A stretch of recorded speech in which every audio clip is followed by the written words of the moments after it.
Namaste, everyone, and welcome to this third and final episode of our book study with Nayaswami Devarshi ji of the book Kriya Yoga. And welcome, Devarshi ji. I invite you to begin with a prayer and a short guided meditation. Okay. Heavenly Father, Divine Mother, friend, beloved God, Jesus Christ, Babaji Krishna, Lahiri Mahashaya, Swami Shri Yukteswarji, beloved Guru, Paramahansa Yoganandaji, beloved friend and guide, Swami Kriyananda, we humbly bow to you all. Guide our lives as we follow thy teaching, the practice of Kriya Yoga, of discipleship, of divine self-offering in everything we do. Om Shanti Shanti Shanti. And let's meditate for just a couple of minutes.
Om Shanti Shanti Shanti.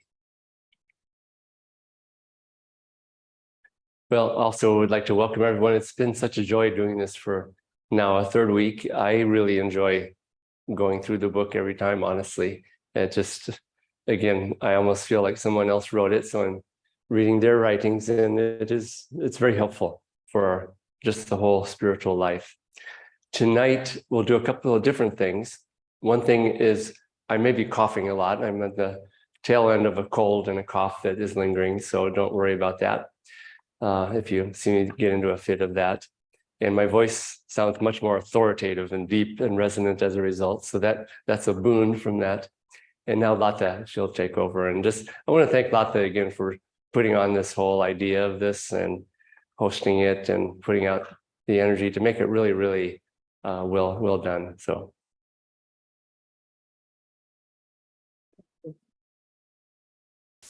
here we are, and this is our final episode.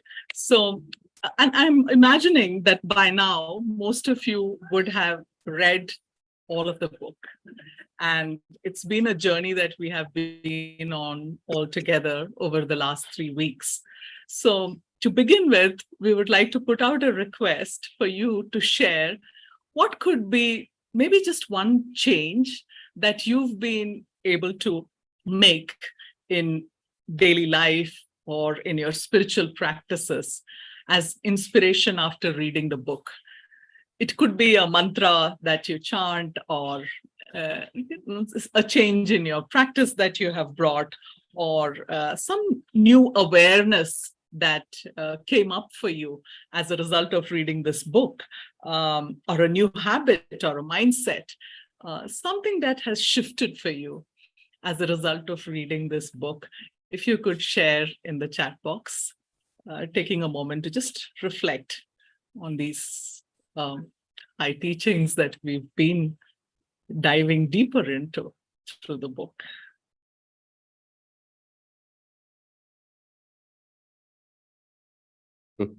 I like that, especially the way you put it. The most important thing is to calm the emotions. Divine love is large enough to embrace the well-being of all. And so many emotions are our competitive ego or feelings with someone else, and not realizing that we can all be well in God's love. So thank you.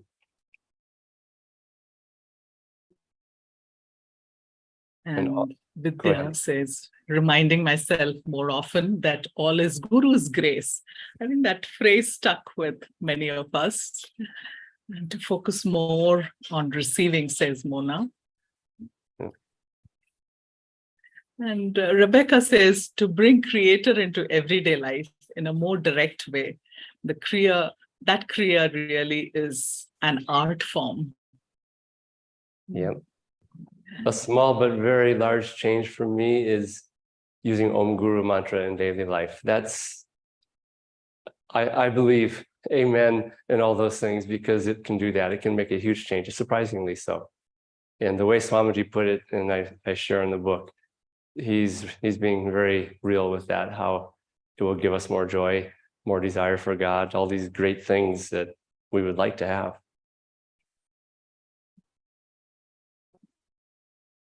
Sila says, accepting the human heart more, increase of gratitude, put more devotion in my practice and meditating in God. Reminder to offer each breath to God and Divine Mother. Pray more for Divine Mother's love and devotion. These are some very beautiful changes that you're all working with. I really, really like that one, accepting the human heart more. That's just very beautiful, because I think only when we accept it can we really start to transmute it and transcend it. Otherwise, we're fighting it or denying it or saying this is not good and such things. So good. There is a theme of devotion running through many of the participants' sharings, and enthusiastically dive into the teachings when emotions seem to take over your space. So I think there's also a theme of emotions that one is working with several of you, balancing the art and science of Kriya. There's one, I really like this one. I'm always worried that I was doing my Kriyas wrong. Now I only focus on giving of myself and devotion with each Kriya, which is doing Kriya right, actually.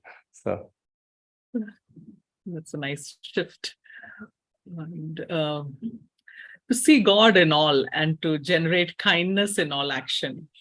Om God mantra constantly flowing has brought loving change, says Heather. There's remember to offer everything to God and Guru in devotion, whether or not I can do much outwardly. There's also a lot of balancing devotion and technique as a theme running through what people are. I guess that's an awareness that's being generated as we go along.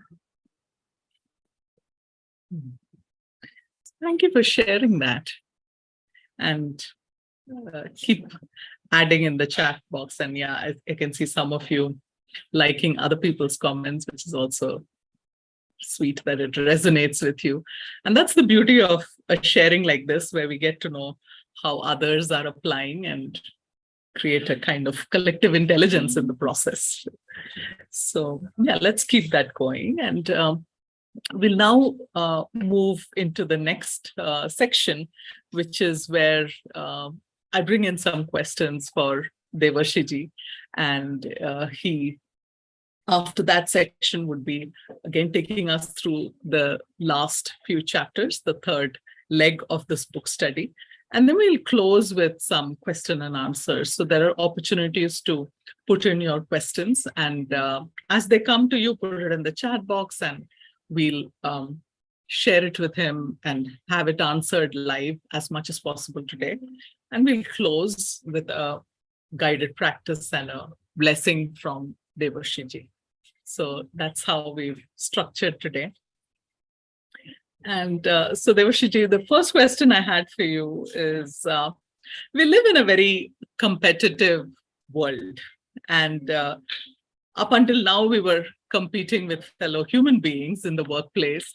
But now you also have bots and artificial intelligence, which is actually making a lot of shifts in professions and workplaces. And in such an environment, it becomes very important to showcase what are one's achievements and how competent one is, to help them know the worth and keep the job in some ways. And workplaces are also emphasizing that, you should brand yourself well, you should have a good elevator pitch so that everybody knows the good work that you're doing, and, get some attention so that you have a career in this world, which is shifting so fast. And what should a yogi do in such a situation to transcend the ego and also keep the job? Yeah, that's a good question. And as yogis, we are, learning just naturally not to compete with other people to be better than them. Swami Kriyananda tells a story with so much delight of something that happened at Ananda village.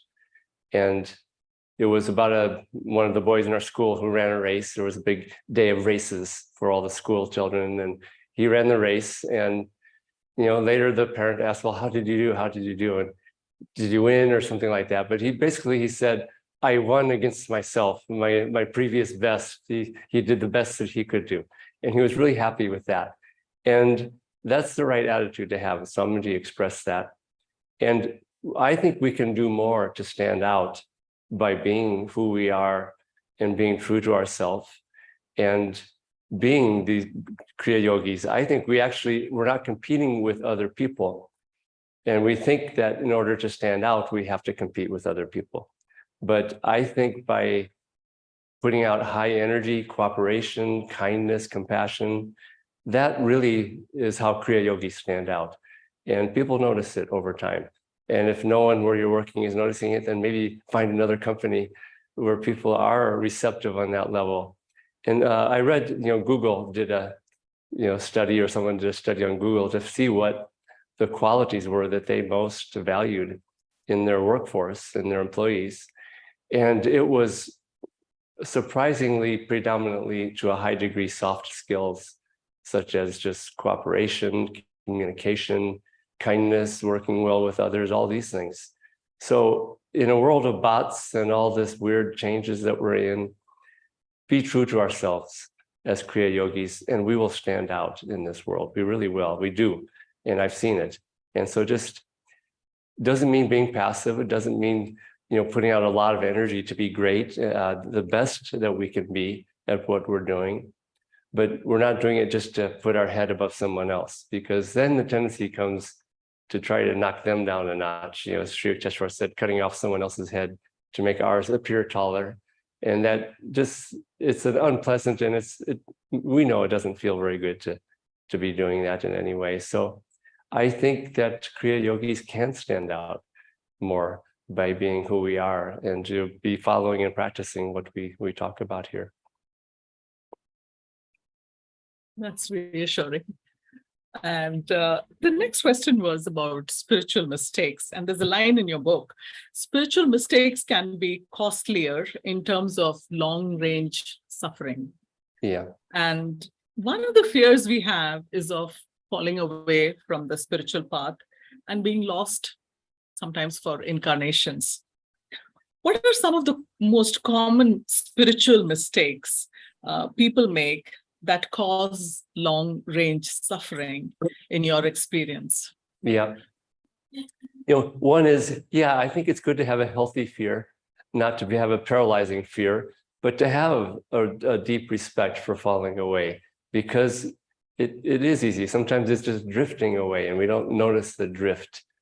But, when two people drift apart, at first it's not much and it's real slow and it seems further and further. And all of a sudden there's a big divergence there.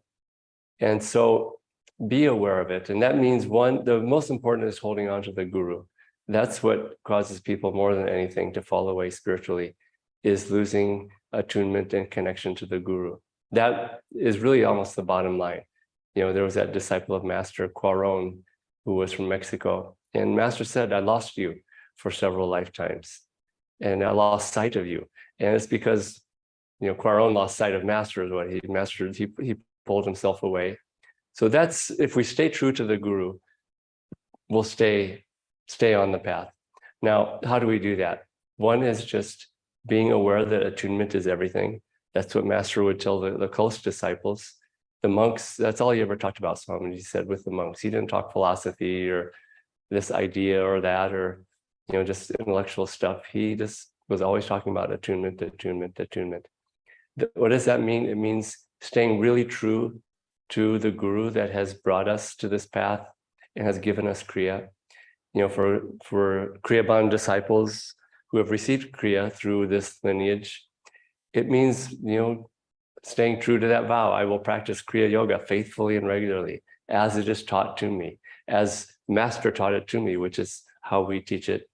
And sometimes people start thinking, oh, you know, this other person seems like they're getting results and they're from another Kriya lineage, and maybe I'll learn some of that. And that's, Swamiji has said that he experienced that. And it was a big step away from Master for him. And we share this story. He received some higher Kriya techniques from a disciple or a lineage of Lahiri Mahashai. And he didn't realize it was going to be an initiation when he received them, but it was. He said instantly he felt that his connection with Master was lost. And it was only after, I don't know how long, when he inwardly renounced that initiation and practicing those things, that his connection, inward connection to Master came back. So you can see how tricky it is. It's so subtle and so, you know, easy to get pulled away by our intellect or our mind or our wishes or the whims and fancies of the spiritual path. So that's the most important thing. Other things that cause us to drift is just lagging with devotion and self-offering and the intensity, and just sort of giving up on that intensity. And when we start losing that intensity, that's when we should start to have fear, because that means that, you know, we're settling for something less. And it doesn't mean that we're doing anything wrong. It happens to everybody. But when it does happen, we need to find a way to get that intensity back. And even just trying to get that intensity back by being with our Guru Bhais, going to a Kriya retreat, like we have here occasionally, going to another Kriya initiation whenever you can. So just, these are all ways to stay connected to our teachings, to the inspiration, to the Guru. I have found the best thing for me is this practice of chanting Om Guru, Om Guru. It just keeps it alive all day long. And yeah, I forget for huge, long periods of time, but I always just keep coming back to it. It's, you know, it's always there at some point during the day, and it's always there at night, you know, when I'm going to sleep. And and then it gets more and more over time. That really keeps that connection really strong. That's kind of like your baseline of who and what we are is, I'm a disciple of Master, Om Guru, Om Guru, and find ways to work with that. So these are some ways, there's many more, but also just to realize the heartening thing is that no spiritual effort goes to waste. Any spiritual effort that we make gives results. And if we do drift away, we'll come back because of the efforts we've put out. That's guaranteed. And I think we've drifted away in the past, and we've made out efforts in the past, and now we're back. And I think for someone to ask that question, to have that healthy fear, yeah, we have strayed in the past, and we know how painful it is, how many lifetimes we can be falling away from the Guru because we didn't appreciate what he had to give us in some way. So stay true to Guru and stay true to these teachings, to this practice, and keeping God in our heart and love for God especially. This is where it comes back to, it's not techniques is not the goal. The goal is this inner communion with God and having that also at the front of our lives every day in some way. Kind of a good reminder And I'm reminded of a metaphor that one of my friends who's an air traffic controller shared, that, when they're watching flights, if there is a degree or two of diversion from the path that they're supposed to be, they already start to want them to get back on track. And I think because otherwise you're headed for disaster. And I think it's similar, the attunement, always staying in tune and doing course correction early on. That's that chant of Masters, I have made the pole star of my life. And the pole star is that bright northern star that people out and see, they stay true to that and they don't deviate. And sometimes they'll go a degree off with, the currents and stuff, but they always keep coming back to that. So there is a phrase, and it's also a chapter headline, technological yogi, which is a term from Master, and so relevant to today's day and age. Could you elaborate a bit more on that concept? It's such a funny phrase. We don't think of this as a technology, but the definition of technology is a tool that we use to make something easier. And because you asked that question, I'll read that section in the technological yogi chapter. And it comes from Autobiography of a Yogi, where Master says, referring to yoga's sure and methodical efficacy, Lord Krishna praises the technological yogi in the following words: the yogi is greater than body disciplining ascetics, greater even than the followers of the path of wisdom or the path of action. Be thou, O disciple Arjuna, a yogi. And then I write, what does Paramahansa Yogananda mean by technological yogi? A common definition of technology is the practical application of knowledge in a certain field. For best results, we need to understand the basic technology of Kriya. Knowing the yoga teachings is the first, though important, step on the journey. The true technological yogi is one who also practices and applies that knowledge every day.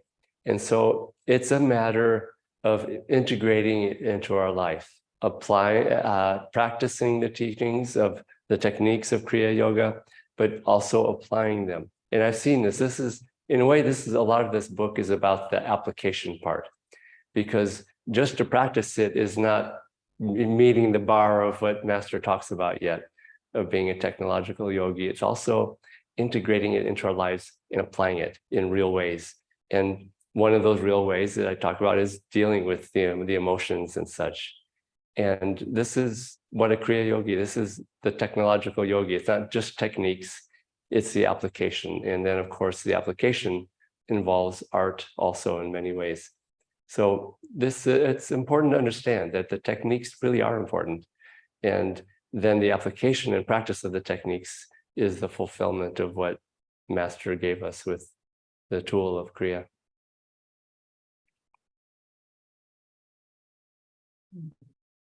And it's kind of a phrase that looks like, so much ahead of its time and so relevant to today. Yeah.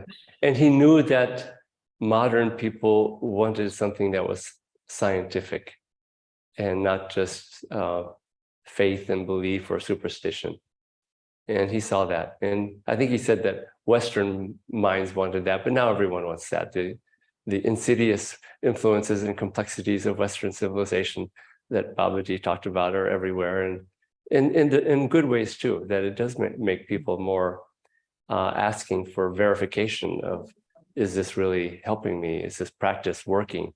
And having somewhat, you don't want to be entirely go down that road because you might get too analytical, but yeah, a practical science gives results. The experiment gives results if it's a true science.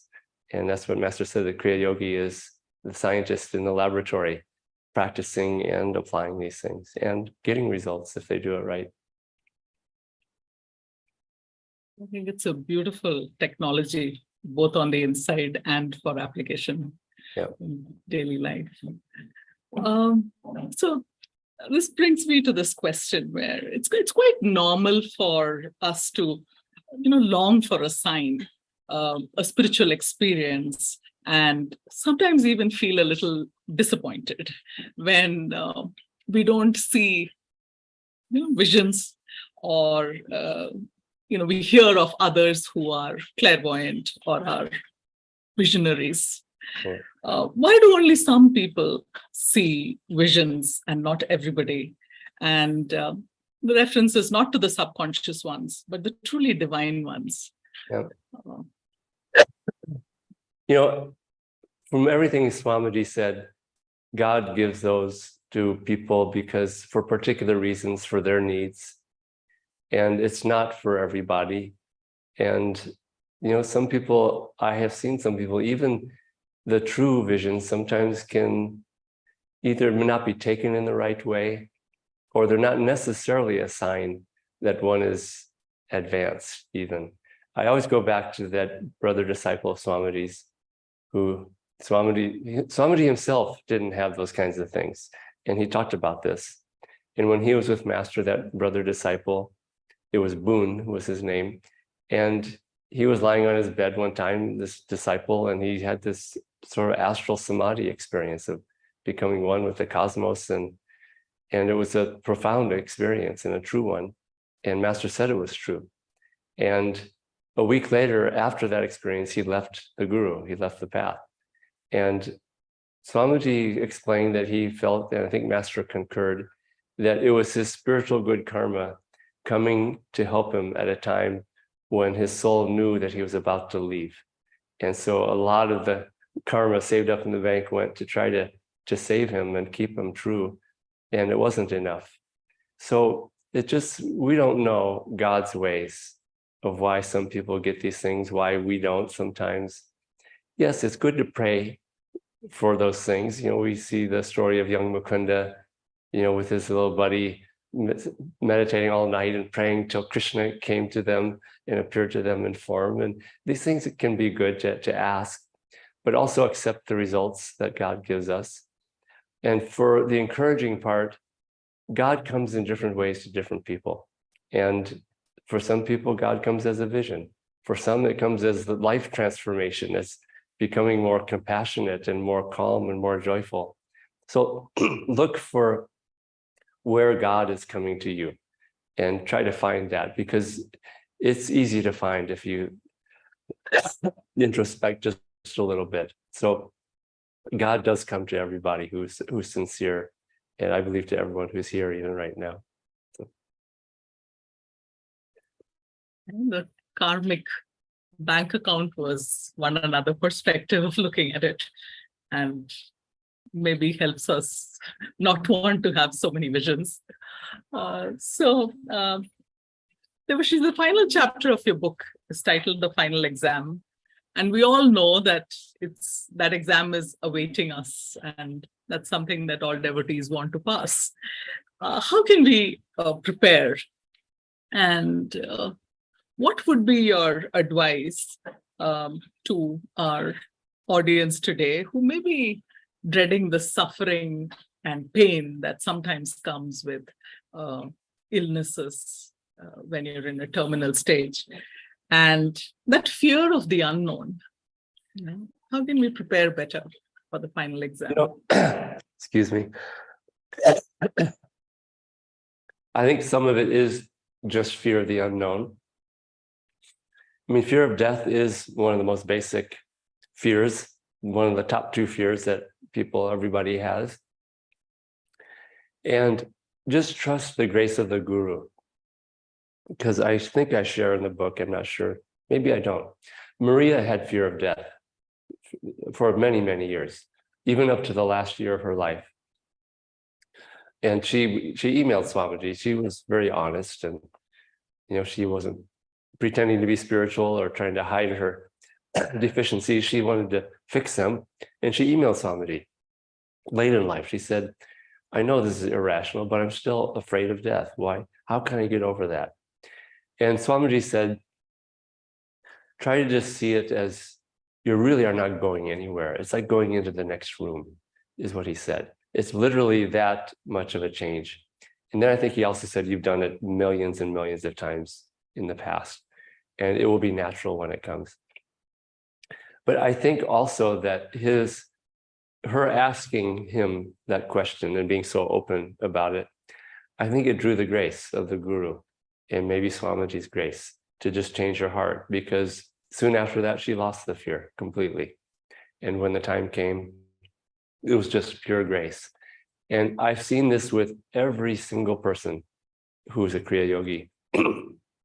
At the end of their life, there is so much grace and so much freedom. And it doesn't mean their body doesn't go through stuff. Maria's sister, also, she had cancer. It was a genetic characteristic trait that they had that made them very predisposed to having cancer. And she suffered more physically, but not spiritually.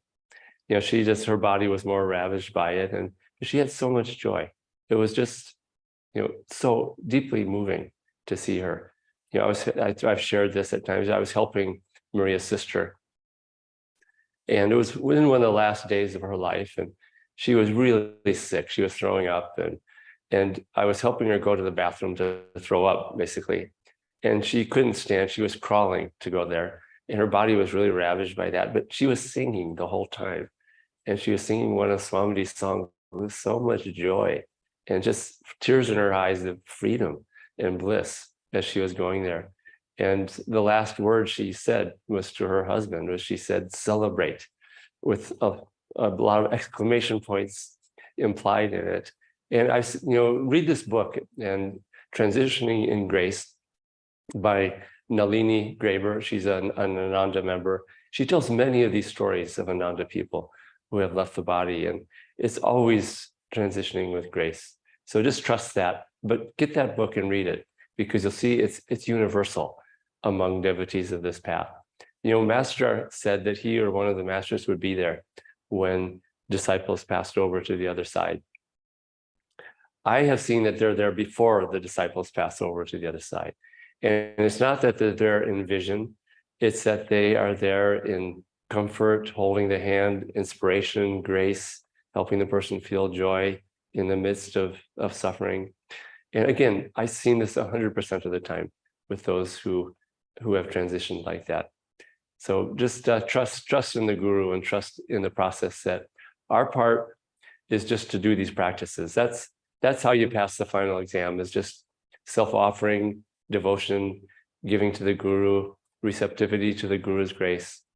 And if we do that and stay true to that, we don't have to be perfect in that. And that's where I think sometimes people think, oh, I still have this flaw, and God's going to be mad at me because I didn't make it all the way to perfection, or I'm still not able to let go of this thing or that, and it will hold me back. And just trust that the guru will take all these things from us. And again, I've seen it time and time again, and again, even without exception.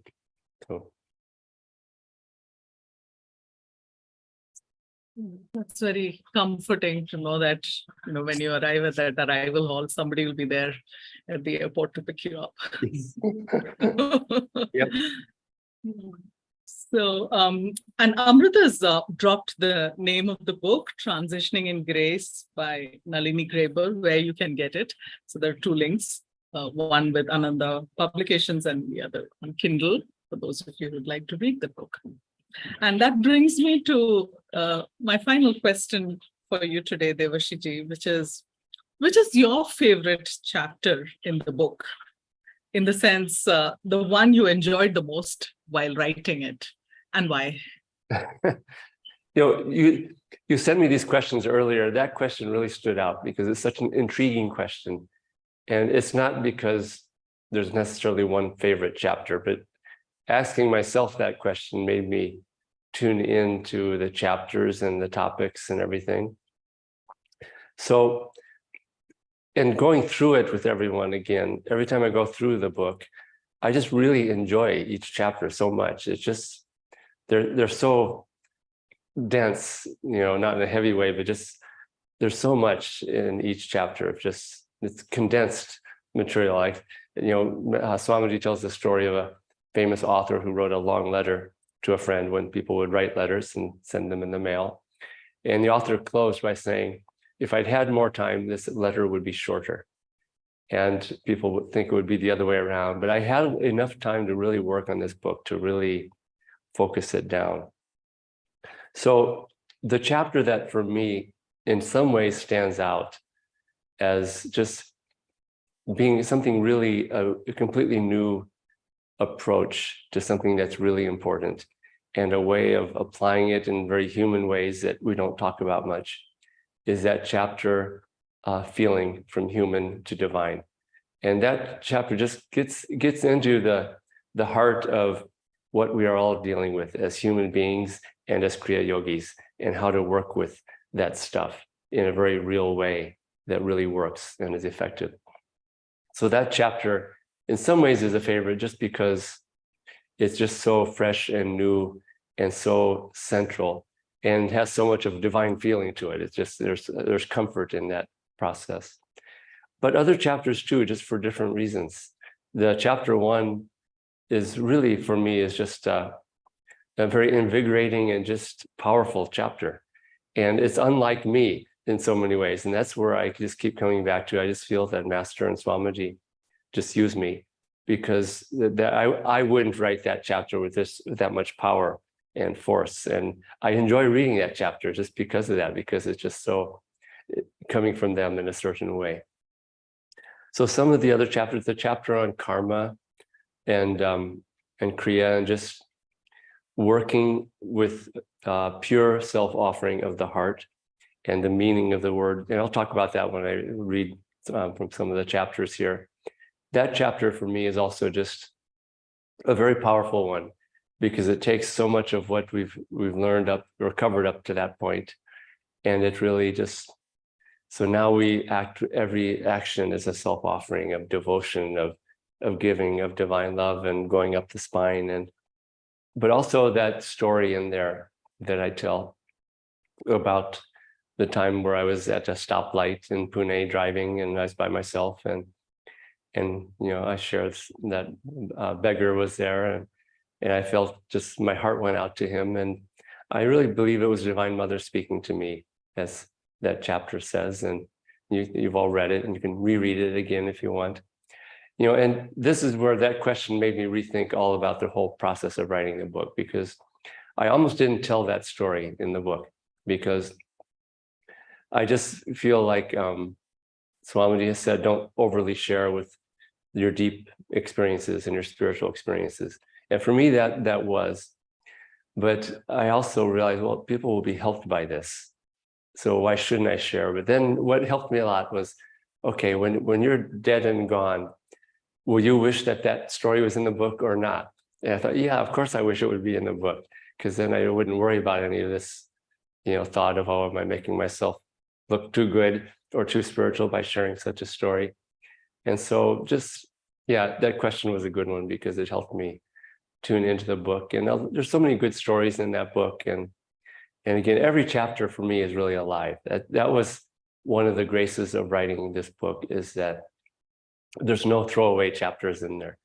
And there's other material I could have included. I mean, someone else writing a book on Kriya Yoga would have included this or that. But I think the importance of this book was to really condense it. And honestly, in the end, I asked Master and Swamiji, what do you want me to put in this book? And it was to focus and to keep it really condensed in those ways.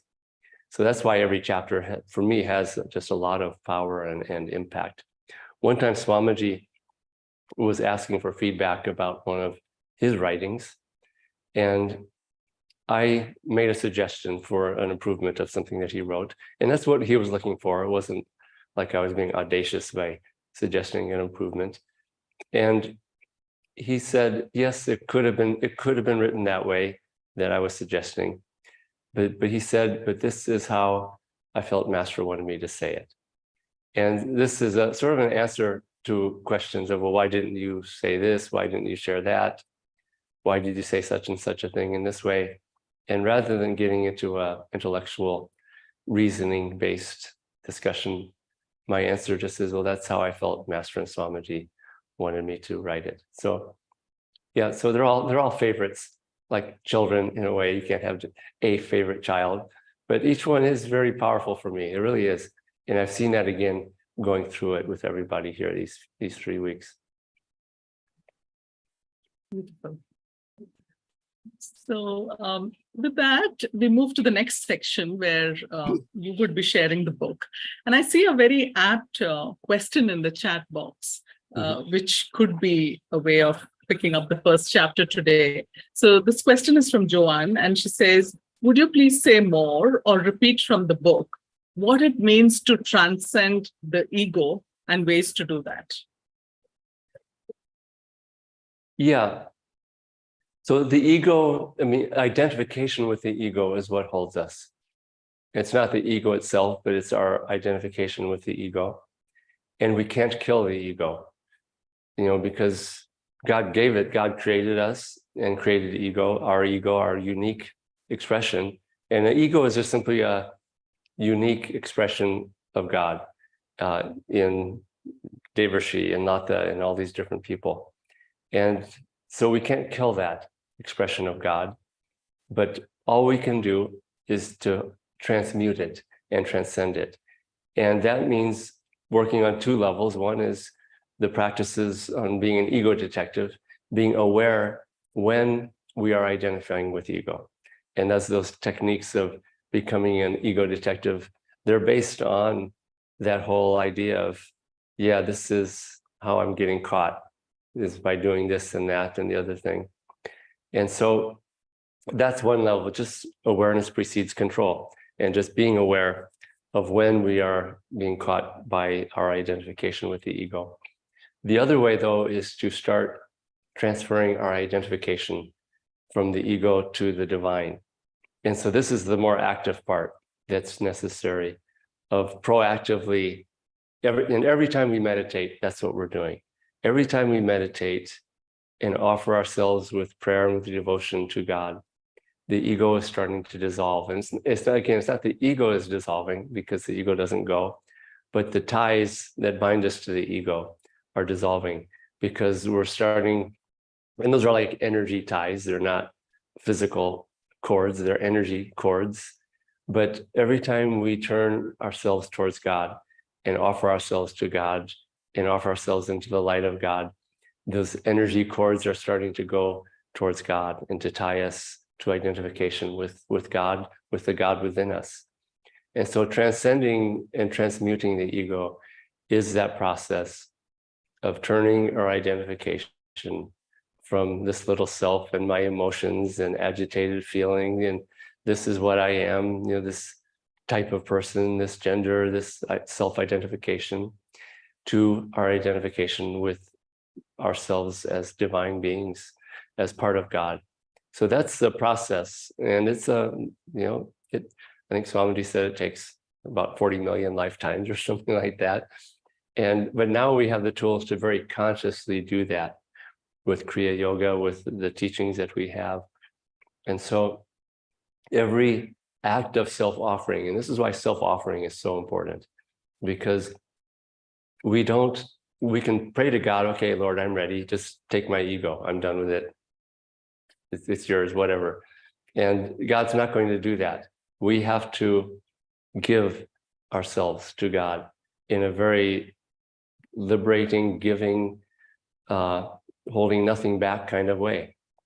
And so this is just really what our lives are about, is practicing doing that all the time.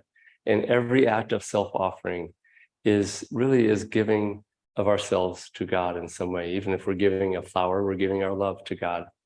In a way, even meditation by itself is self-offering, because we're concentrating at the light, at the spiritual eye.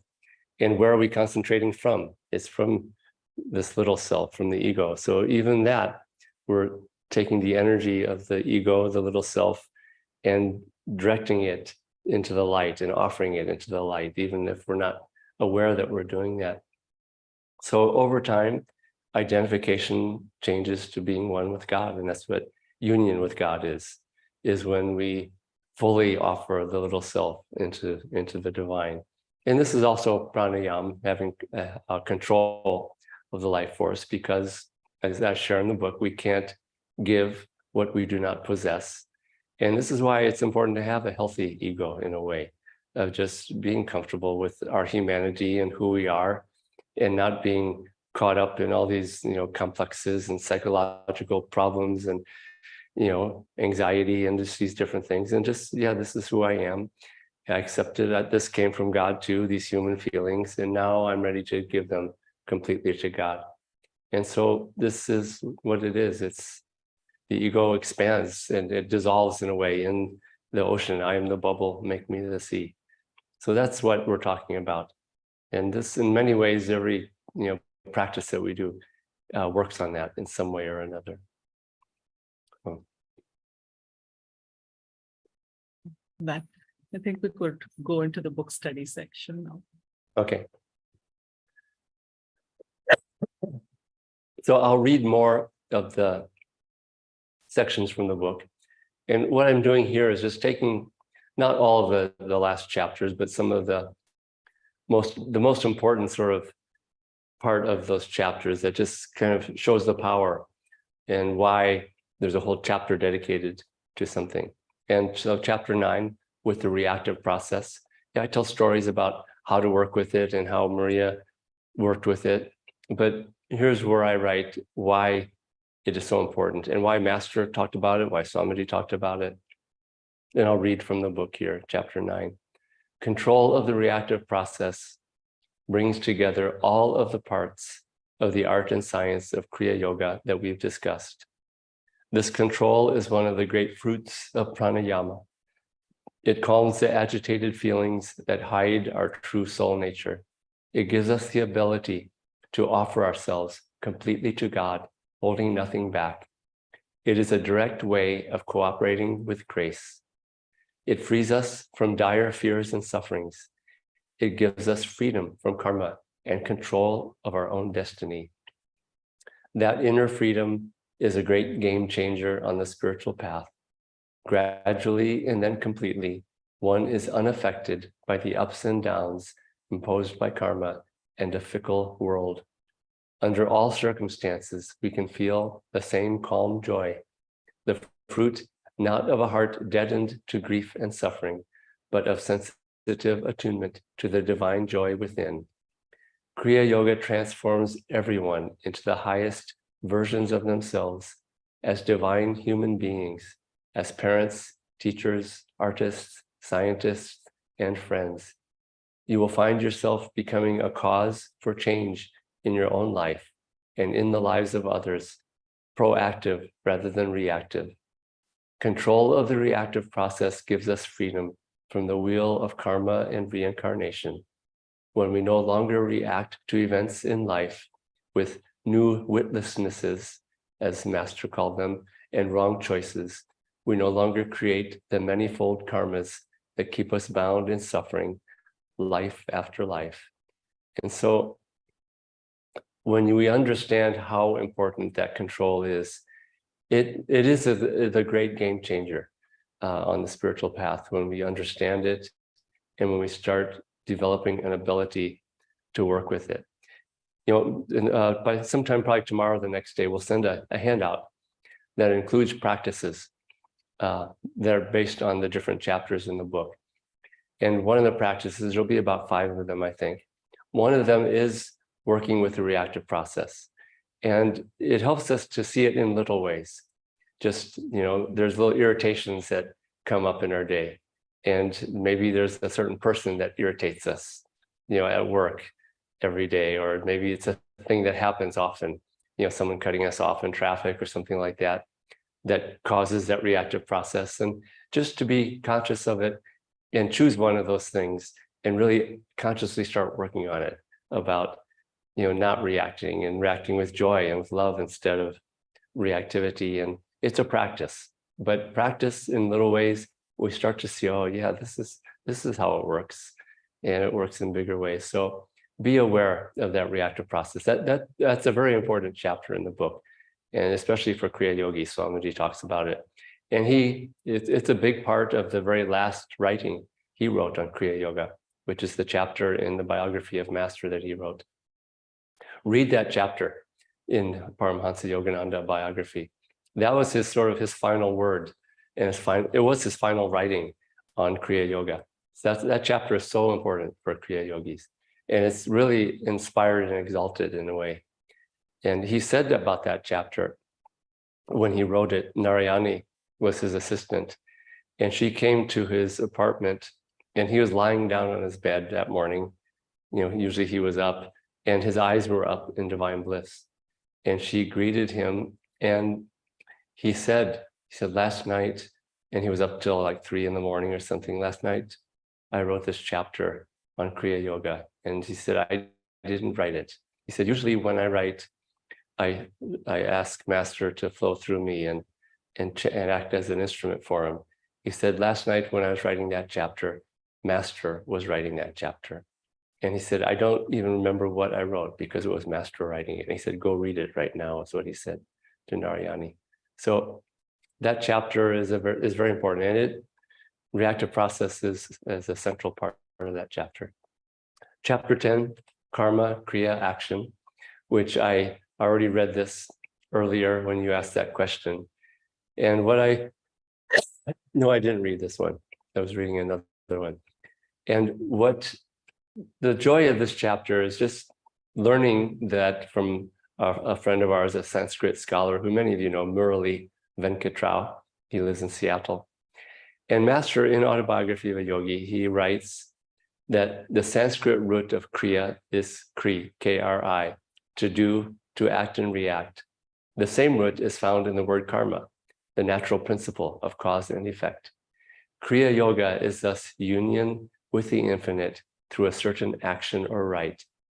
A yogi who faithfully follows its technique is gradually freed from karma, or the universal chain of causation. And then I write, the word Kriya comes from the same Sanskrit root as the word karma, but with a slightly different connotation. Kriya implies pure or selfless action, including religious rites done to please God. Actions performed selflessly without expectation of personal reward are liberating rather than binding. The Bhagavad Gita is full of insights on how to use right action to free us from bondage. Karma yoga, or selfless service, is one form of right action. And what Murali told me about the Sanskrit, because I was curious, they're not the same. Kriya is not the same as karma. They're both based on the same Sanskrit word for action. But I asked him, how is that Sanskrit word different in Kri and Kar, Kriya and karma?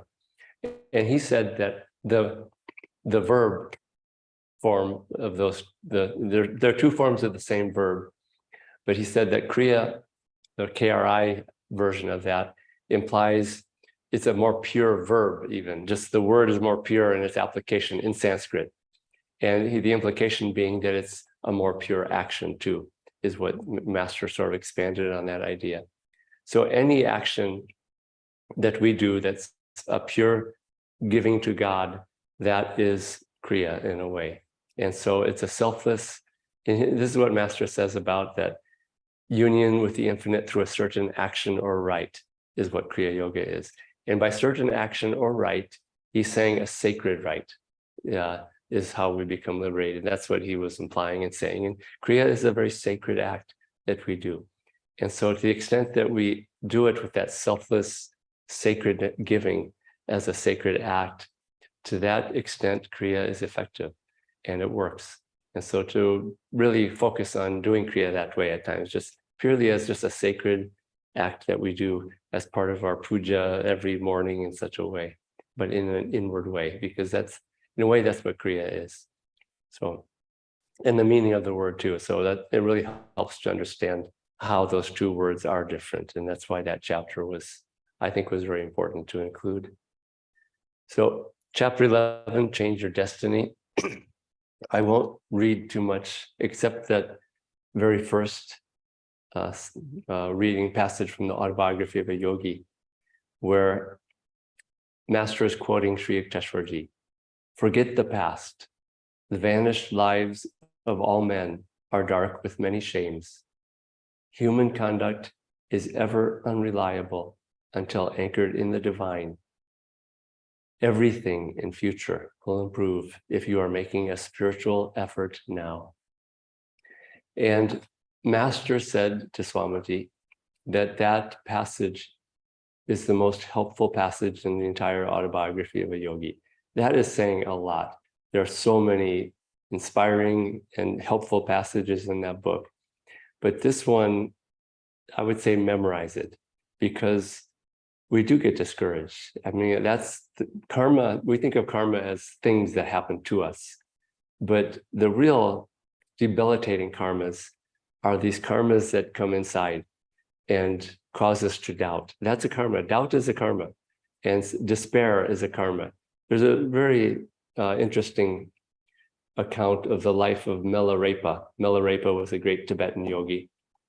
And he goes through a series of tests with his guru. And Swamiji talks about this, and this is why I'm saying it.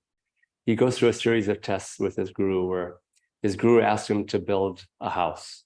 And it's a house out of stone. And he spends, 6 months or a year moving the stones and building this house and putting it up. And halfway through, the guru comes down the mountain and looks at it and says, "You idiot, I told you to build it over there." And he has to do it all over again. And he goes through tests like this, something like 7, 8, 9 times, where the guru keeps kind of giving it to him in that way, in a very intense way. And then finally, he becomes liberated through all that. And people think that the karma was the stuff that was happening to him, but Swamiji says no. He said that his karma that he had to work out was that he had to reach the point of total despair 7 times to work out that karma of things that he had done in the past to hurt other people. So he had to go through this emotional, intensely complete despair of everything 7 times. And so think about this, that when we go through that intensity, we all face that despair of, is this, is my life going to work? I can't get over this test. This is too hard. And that's just a karma. And the only way through it, is to go through it and not give up and not back down. But we've been given the tools to get through these karmas. And so this is where the hope of that saying, that passage, is that everything in future will improve if you are making a spiritual effort now. So all we have to do to change our destiny is to make a spiritual effort now. Even being in the worst of despair and just praying to God and Guru, help me through this, that's a spiritual effort. And if we just keep, to the program of just always going forward and making whatever spiritual effort we can do. Sometimes the great spiritual effort that we can do is raising up our hand as we're lying in the mud, having stumbled in delusion really bad, and just still raising our hand to God and asking for God's help to lift us up.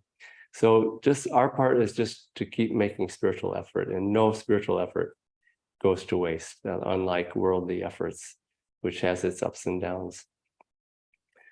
So we do control our destiny, and that's very, very important to remember. Chapter 12, the goal, self-realization. And I'll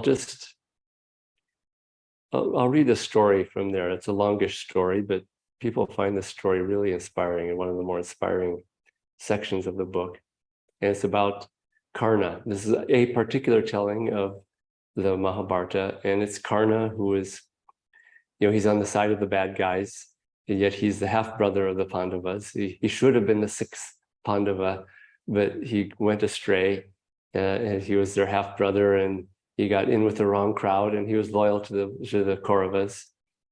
And it's his story shows how we become a Jivan Mukta. It's not by working out all of our karma, because he had karma. It's not by working out our karma. It's by just self-offering and that inner freedom. And so I'll read this story, because for me, this is the most inspiring story, actually, my favorite story in the whole book. So Karna, one of the main characters in the Mahabharata, was burdened by the results of his past wrong actions. His story shows how we can find freedom even in our present circumstances. A long series of events have led to a final battle between Arjuna the perfect disciple of the Lord as Krishna, and Karna, who has a mixture of good and evil tendencies, much like most of us. Krishna explains that although Karna has been pierced by arrows, he cannot be defeated until he has used up all of his good karma. To help his beloved disciple Arjuna, Krishna disguises himself as a wandering holy man, and he approaches Karna as though seeking alms.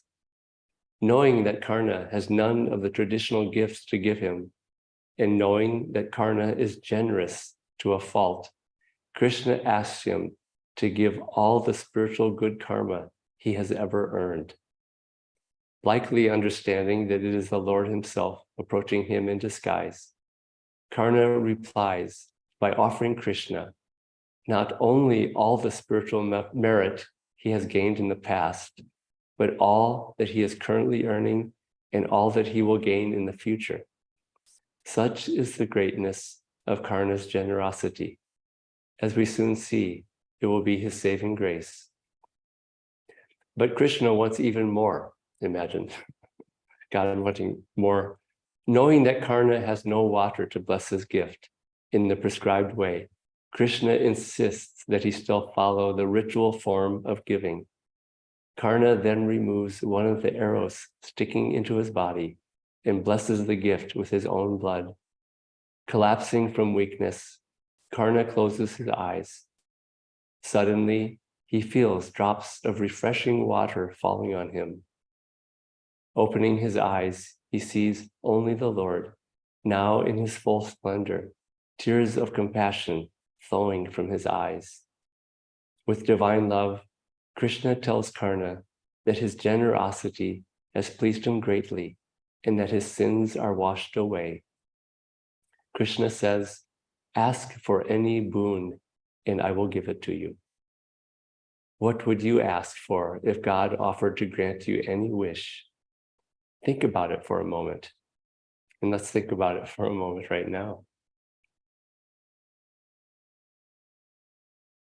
Krishna's request, or Karna's request for a boon, is equally surprising and liberating.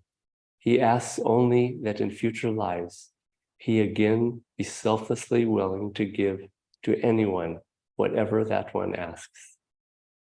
Krishna replies, "Your sins are insignificant when compared to the merit accrued by your charity and magnanimity. Your present suffering is due to those sins, but fear not, Karna. By your final act of surrendering even your merit to me, I myself shall take on the burden of your sins and will relieve you from your physical pain." Krishna then tells Karna that he will never again have to reincarnate. So this is the way to become a Jivan Mukta and to be free. It's not by working out our karma. It's by perfection in generosity, which is self-offering and giving everything to God. And whatever God asks, giving. And it's in that giving that we become free. And again, this is such an important lesson. Self-offering means freedom. It really does. And this is how we practice at becoming Jivan Muktas, is just by learning this generosity that is really exemplified in that story. So chapter 12 or 13, Transcending the Ego. And this is where I share just the different approaches, being a renunciate, a monk or a nun versus being a householder. And they're all equal in the end, but they're all different ways to help us to learn to rise above the self-identification and to learn generosity and to learn self-offering in giving, whether as a renunciate or whether as a parent raising a family, whatever way. And so then I also share these techniques of being an ego detective from the book Sadhu Beware. In that book, I think I share in the book, the Kriya Yoga book, that when people ask me what books are the most important ones for Kriya Yogis, because we have so many books, I say there's three that are the most important that everyone should be familiar with. One, obviously, Autobiography of a Yogi. Two is The Essence of the Bhagavad Gita by Swami Kriyananda, because that really explains the whole of the spiritual life and just in the most in-depth way possible. But the third is surprising, and it's Satu beware, because it's it's about learning ego transcendence. I'm gonna have to get a drink here.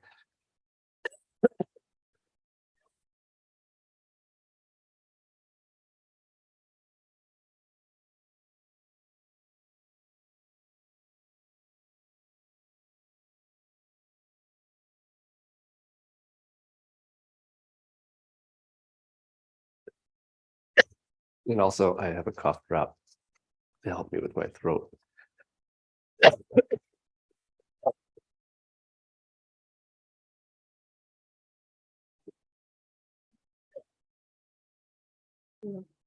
Okay. We have So a few questions too, about 5 or 6 of them. So whenever you're ready. okay. So transcending the ego, I give 2 techniques for being an ego detective from the book. When people fail to credit you for something you did and did well, say nothing in your heart. However, say nothing. In your heart, however, give it to God. So this is, again, how we transcend ego and merge back into God. This is the side that I was talking about earlier. So do you want to ask questions now? And then we have 3 more chapters to go. One of them I don't need to talk about, which is the need for a guide, because we've talked about it and it's the heart and soul of everything we do. The other one, chapter 15, I have talked about already, which is the technological yogi. And the last 2, inner communion and the final exam. Well, I've talked a lot about that final exam, and I'll maybe read from this at some point, but why don't you go ahead and ask questions, Lata, about some of these things? Or Yeah. I think people are posting questions. Yeah, and we had a little list from last time as well. So there's a question from Ritu Sharma, and she says, you say consciousness is feeling. How to be feeling and still less reactive? You already explained that being in calm feeling and strong bonfire of devotion is the secret, but please share more. Yeah, it's hard to tell the difference sometimes. And this is why I think yogis sometimes try to kill their inner feeling, because they see it getting them into trouble so often and so frequently. But as yogis, we need to reach a certain point of calmness. We don't need to reach perfect calmness. But when we reach a certain degree of calmness, then we can see that we are under the sway of agitated feeling. And it's kind of like a little child and an adult who gets so agitated that they totally lose it and start screaming and crying and acting out. And you see crowds of people going crazy and going on rampages. And if they just stopped and taken a deep breath, did some hong saw for a few minutes, they would have looked around and realized, oh my God, this is crazy what we are doing. And this is crazy how I'm feeling. And so they didn't reach a point of complete stillness and merging with God, but we do need to reach a certain point of calmness to be aware of that this is human agitated feeling and not divine feeling. So calmness is one of the keys, obviously, because it's calm feeling. Calm chitta is divine, whereas agitated chitta. So it's also just a process over the course of a lifetime of working on these things, of developing more awareness. And again, awareness precedes control.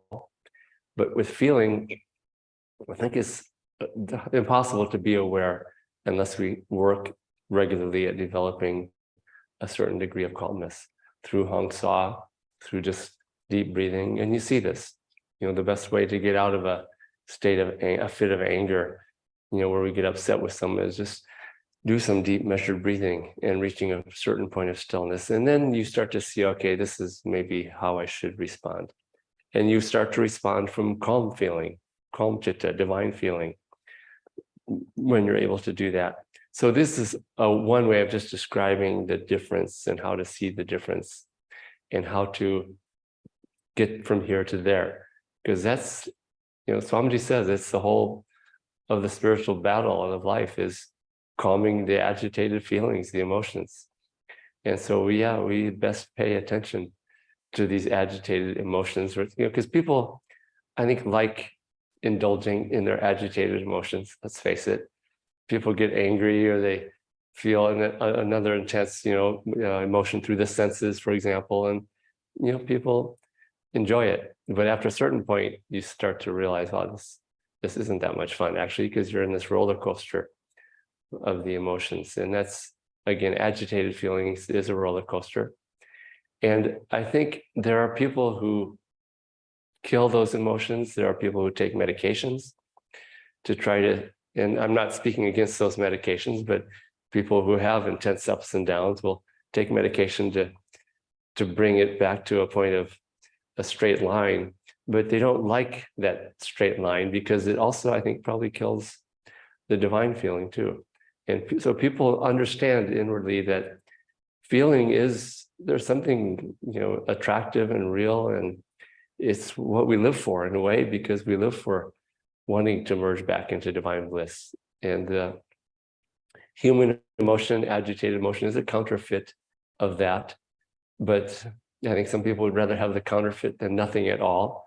And I think just, again, it comes down to awareness, just trying to understand these things. And that's something I hope that the book can do, is just get people tuning into the difference and how to get from here to there, which really is, again, Swamiji says that's the most important part of the spiritual path, is working at calming the agitated emotions and turning it into this divine chitta.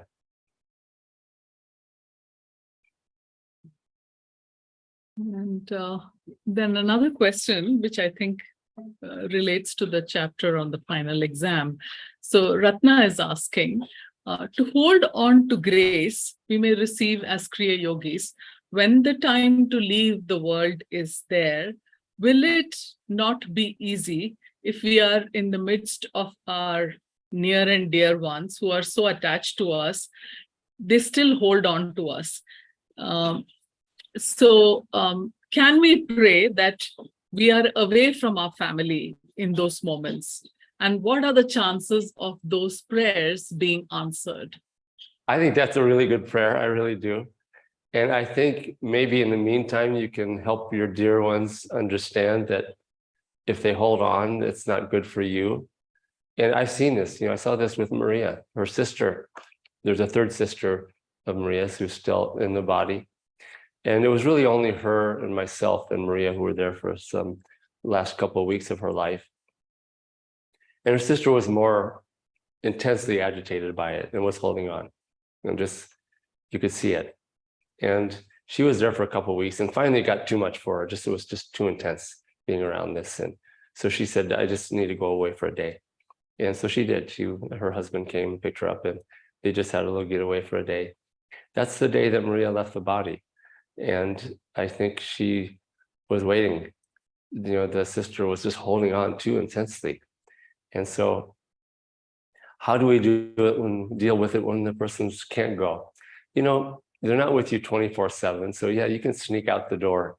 Sneaking out the body is what I'm saying, at night when no one's there, which a lot of people do. They leave the body in the middle of the night, and maybe that's why, is because the relatives aren't there. But also just trust in grace. Tell the relatives, if as we are approaching, oh, don't worry about me, let go. And maybe try to help them have an understanding that, yeah, your holding on is not helpful. Your emotions are not helpful, actually, at all, having any emotions. And so, yeah, and also pray. You can pray that they leave town when the moment comes. I think that's a really good prayer. It should be in all the final exam books as a technique that can be helpful. But it's, in the end, the grace will come. Trust that the grace will be there. So. And there's a question from Shishir, and he's asking, we are in the ascending Dwapara, but at the same time, we are seeing the attention span of vast majority spiraling down. How do you reconcile these two facts, and what needs to happen for a realignment? Yeah, very true. And I think it's because just of electronic media. It's a new toy that we've been given, and we don't know how to use it wisely. And we get too caught up in it, and it causes a short attention span. And I think that maybe it's going to get taken away from us at some point through just the times that are going to come. I think we have to actually find a different way, a completely different way, because we're just getting more and more agitated and restless and shorter attention spans. So I think this is just a passing phase where we're so tied to technology at every moment of the day. I think this phase too will pass. But in the meantime, yeah, we just need to find ways not to get overly caught up in electronic media. It's a challenge. It's a real challenge. But I think this is a temporary phase. And then there's a comment and a question from Shama. She says, thanks for such a wonderful book.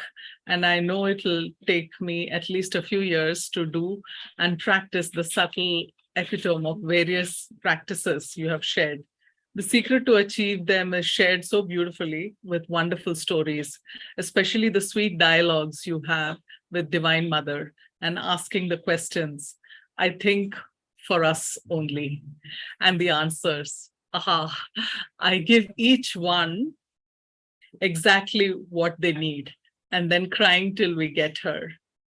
And then Shama goes on to ask a question, and she says, just one question. When we move from praying to God to pray in God, the state makes you still and you feel calmness prevents or you don't want to pray, as calmness is more attractive than prayer, and everything seems is okay in the larger scheme.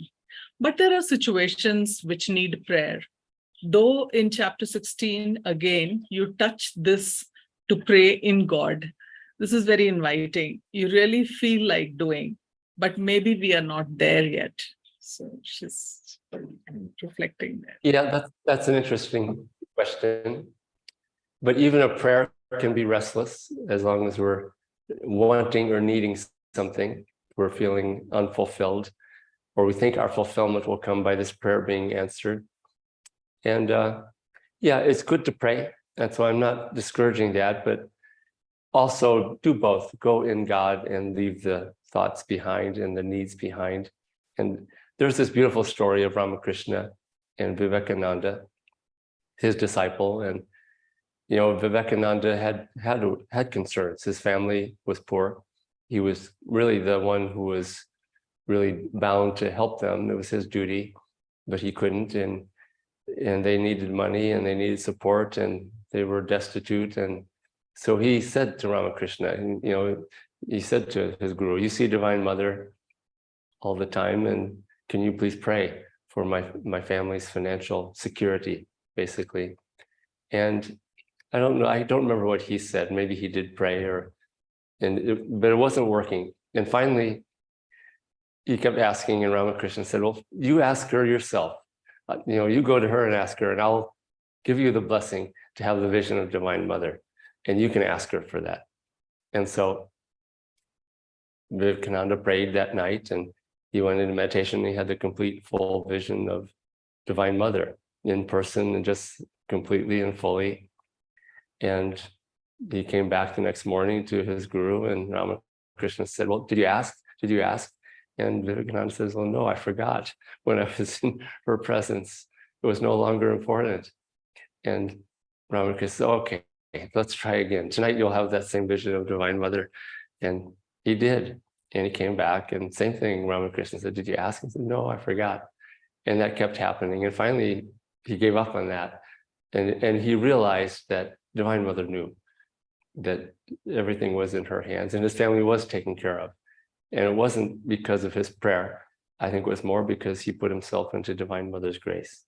And so I think prayers can be answered by Divine Mother as effectively or more simply by us going into her grace and being in her and being in that experience of her, where the thought of our needs for this prayer or that disappear. And so, but both are good. At times it's good to pray, but I think those prayers are answered more. She knows our heart. But I think sometimes she does want us to pray because she wants us to go to her for our needs and to talk to her. And just as our mother, of course, as your child, you would go to your mother and say, "Oh, mother, I'm having this problem with my child or with one of your other children who's bothering me." And just this is how we get that relationship going and deepening and turning to God for everything in a discussion. So at times I see prayer as more of just, like I said, just sharing with our own mother of what is going on. And we see this person suffering. Can you please help this person? And sometimes that sincere kind of prayer of just a child talking to the mother and saying, "Oh, my brother or sister needs help." I think that kind of prayer is very powerful. It's very informal. It's not doing the whole chanting Om and rubbing the hands and all that, but I think it's just these prayers touch God, especially when given in such a childlike way. But also at the same time, go into God, go into that calmness where prayer doesn't even come in, and be in God at those times. But eventually, I think we see that being in God, that prayers get answered more. It's like the grace of God flows through our lives and touches everyone that we love and everyone who needs. And we see that with Swami Kriyananda and other great saints. They do pray. Swamiji did pray. So he also prayed to Divine Mother, and he did healing prayers for people. So it's both, and pray to God and pray in God and be in God at times too. So. And there's a question from Ramesh. He says, "What is the verse to memorize? Is it in the Autobiography of a Yogi between Sri Yukteswar and Master?" I think this is the paragraph on the lives of men are ridden with shame. Yeah. So what's the question about that? So he's asking where exactly is that paragraph? Maybe Amrita, you could just look it up and put it in the chat box. Yeah, maybe someone can put it in the chat. Yeah, there. Viraj has put it. Yeah. Thank you, Viraj. Yeah, and there are also some interesting comments.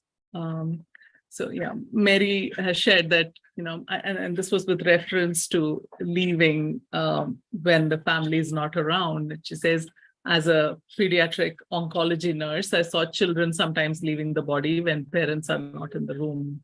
Yeah. Yep, I believe that's true. Yeah.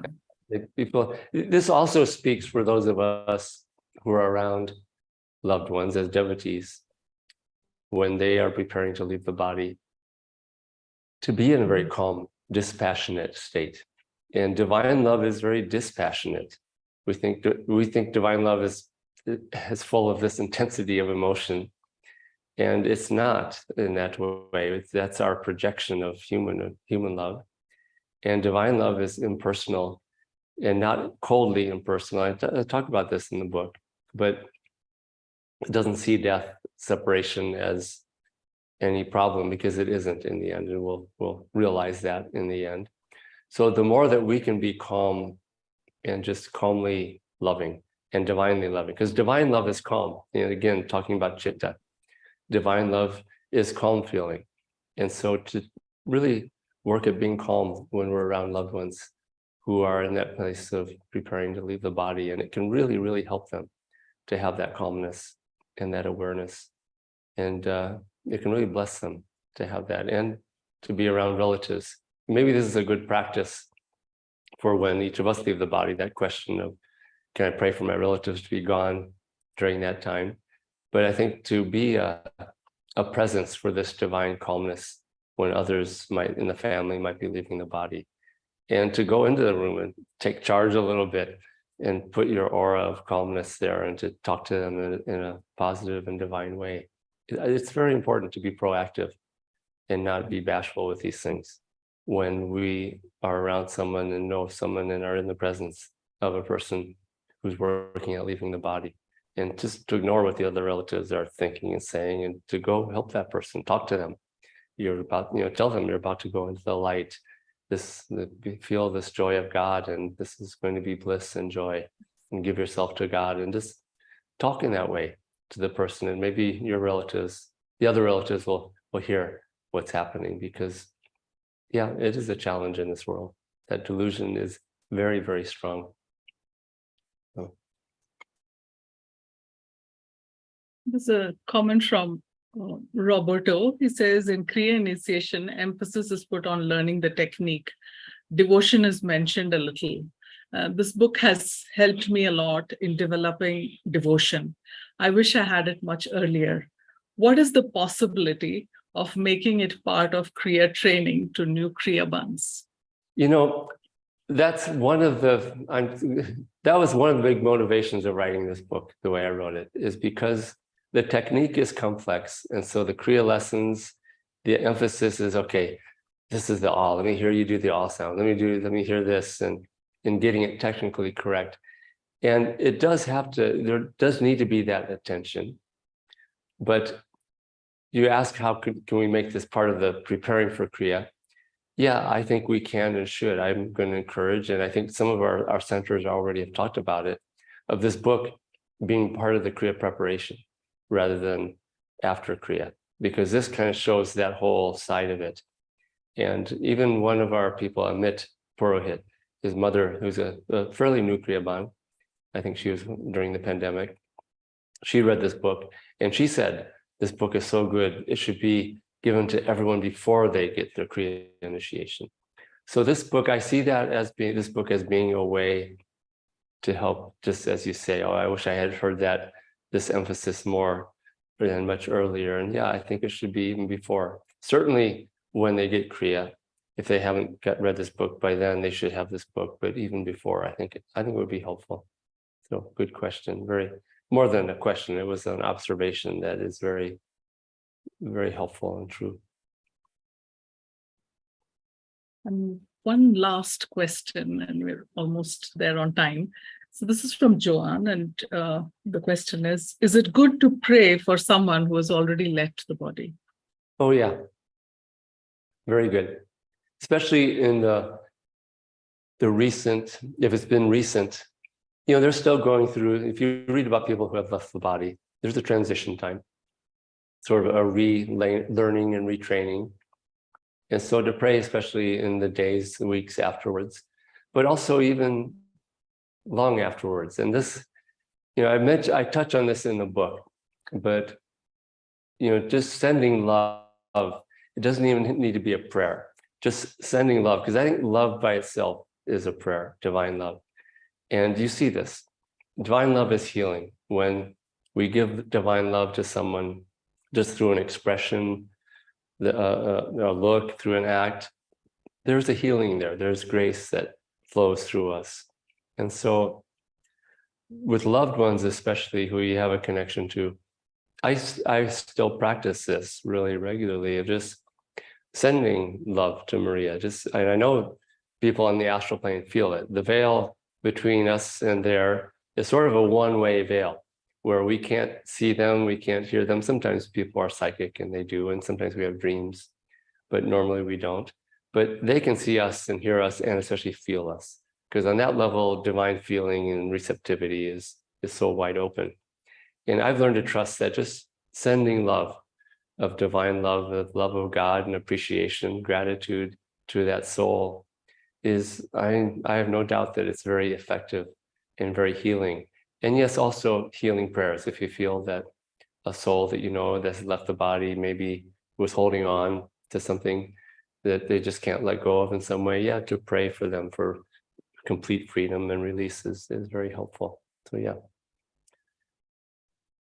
With that, we come to the end of today's session. And there's a lot of gratitude being expressed for you, Devashiji, in the chat. And we will get a copy of the chat across to you after the session. And I think you leave us with 2 pieces of homework. One is to read the chapter on Kriya Yoga in Swami's biography of Master.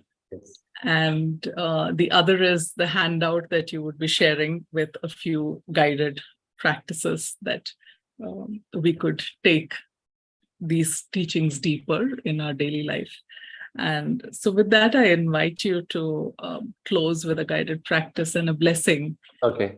And I also just want to us. express my gratitude to everybody, because for me, it's just grateful being a part of this whole process. And I feel grateful that Master and Swamiji put me into this position, that I was given the opportunity to learn with all this work that I've done with Kriya Seva, and then to be able to share it, and to be able to share it with people who are so avid and so receptive.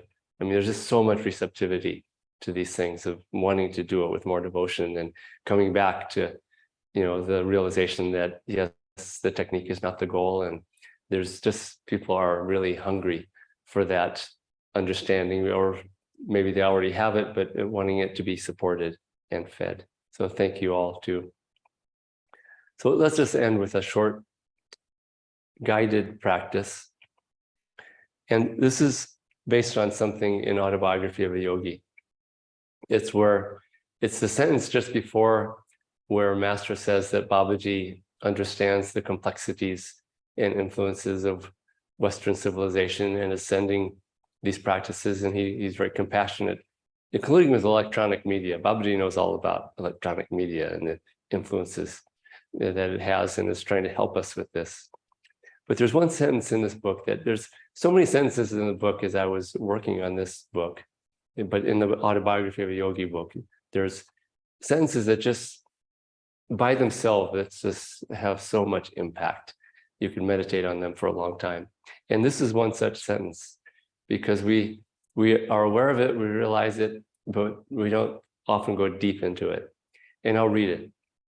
Master writes, "The Mahavatar is in constant communion with Christ.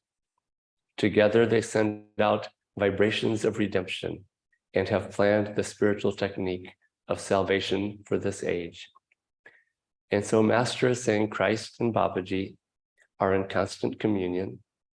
They are together sending out vibrations of redemption and the technique of Kriya. And in a way, he's describing Kriya initiation. We receive the technique of Kriya, but we also receive their vibration as the blessing, the diksha, during the Kriya initiation. So we're getting both together, because that's the power. It's the vibrations of redemption, their grace, and the practice of Kriya together. But we sometimes wonder, well, gosh, they're sending out all these waves of redemption, these vibrations of redemption, but I'm sure not seeing much result from that. It's not touching many people, but it touches those who are receptive. So you have to receive those vibrations of redemption. Those who are in tune with Christ, with Babaji, naturally receive it. But it's also very helpful at times to do a meditation as part of our inner communion time during after Kriya, where we're consciously tuning into Christ and Babaji, who are in constant communion, sending out waves of redemption, and just visualizing them, feeling their presence, and feeling and being aware of these vibrations that they are sending out, which they are at all times, and just receiving them very consciously in our heart and in our spiritual eye. So let's do that just as a short meditation. Just sitting upright and gazing upward and calling to Christ and Babaji, praying to them. Help me to be receptive to you, to this wave of vibration, of redemption that you are constantly sending out together through the planet.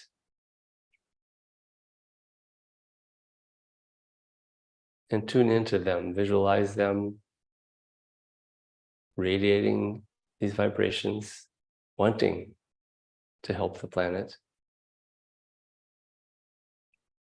And our part simply just to receive those vibrations, entering our heart, our mind, our thoughts. And let's sit like this with them for a couple of minutes.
And let's close now.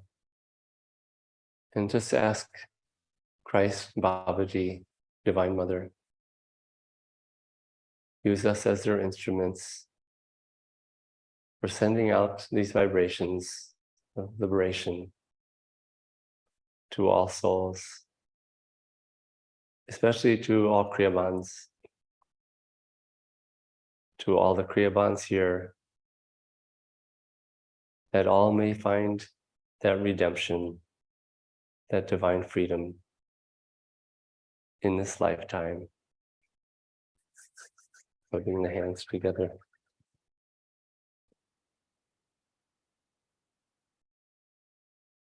Om.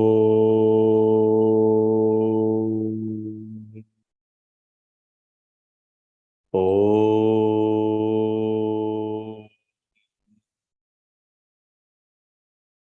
Om.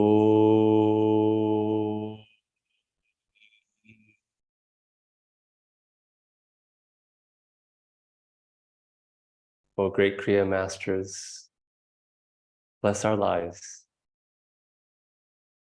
that we may be true to Thee, to this life of Kriya Yoga, and be receptive always to Thy grace. Om Shanti Shanti Shanti.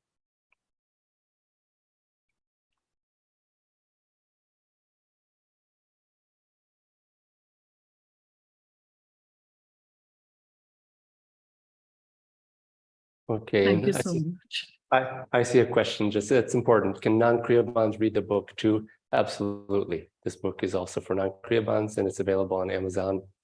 And it's especially good for friends and family who might be interested in knowing what it is that you do. So. Thank you so much, Devarshi, for taking this time and taking us through these teachings. And also to Amrita and Premdas, who've been managing the technology at the back end. And for all of you who've been a lovely audience, we will send you the recording shortly. And Jai Guru. Thank you, everyone, and everyone who helped and everyone who brought their vibrations of redemption and freedom and yearning here to these last few weeks. Om Guru.